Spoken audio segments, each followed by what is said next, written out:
Hey Bashar, And to you, good day. I love you. Our love to you as well, unconditionally. I have a question. Important word in your reality. Unconditionally. Yes. It doesn't mean I love you unconditionally except for this one condition. Thank you. Proceed.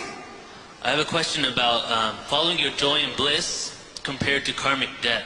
When you incarnate and Yes. You have karmic debt in this society, a lot of people say that negative things happen because of karma. But what has that got in relation to following your bliss? Thank you. The answer is that karma is completely self-imposed. It is not something that happens outside. It is simply the recognition of balance. That's all it is.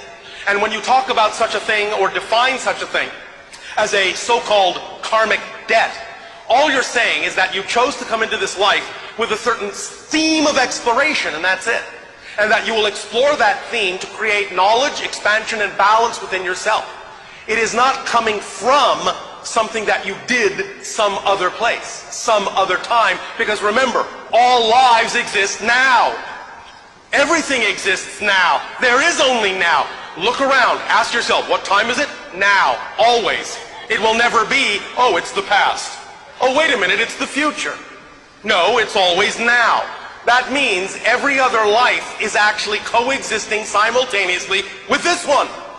So if you make a cross connection to another life, to an experience in another life, you're making that connection from this one now in order to download information or cross connect experiences to serve you in the theme you chose to explore in this life, while at the same time all the other lives are doing the same with you, pulling from you and gaining experience from you that they need to apply in the themes they chose to explore in those lives.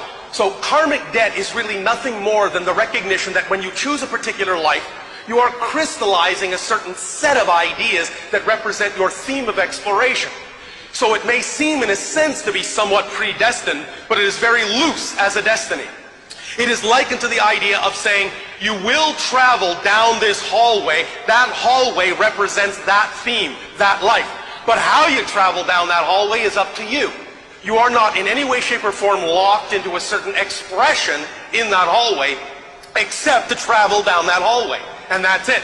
If you want to walk, if you want to run, if you want to meander, if you want to walk upside down, you want to open every door or just go straight to the end, that's up to your free will in combination with the destiny of the hallway you chose in this physical reality. And in combination, those things have been referred to as karmic debt.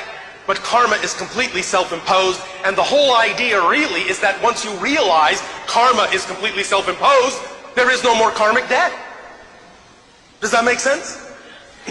You are then free, truly free to understand, to choose what you prefer.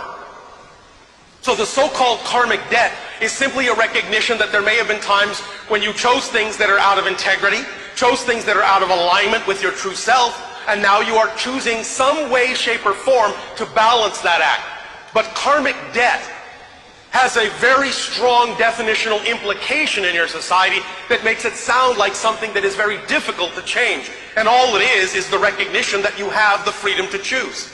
And to choose what you prefer. And to be who you really are. And once you choose that, then karma evaporates as a concept. It only just becomes the idea then of reflection and choice and balance.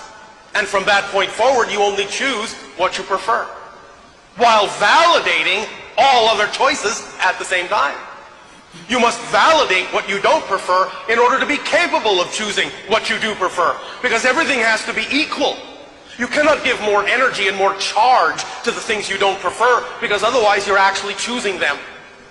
So the idea is that when all choices, negative and positive, are valid, are equal, are beautiful as choices, then you can choose what you prefer without invalidating what you don't. And sometimes you even use the idea of what you don't prefer to more clearly illustrate what you do.